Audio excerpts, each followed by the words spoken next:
In this video, we will show you how to remove an account from the Instagram app.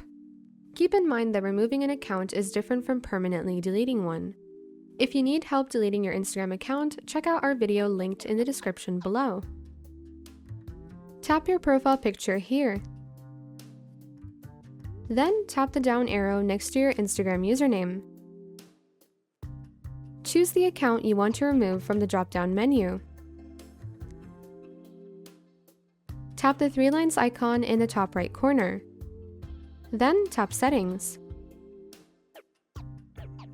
Tap the blue logout text at the bottom of the screen. In the pop-up window, you can log out of multiple accounts at the same time by tapping the circle to the right of the account name. A blue checkmark should appear in the circle if you've selected the account. Make sure to select the correct account, then tap Logout to remove it.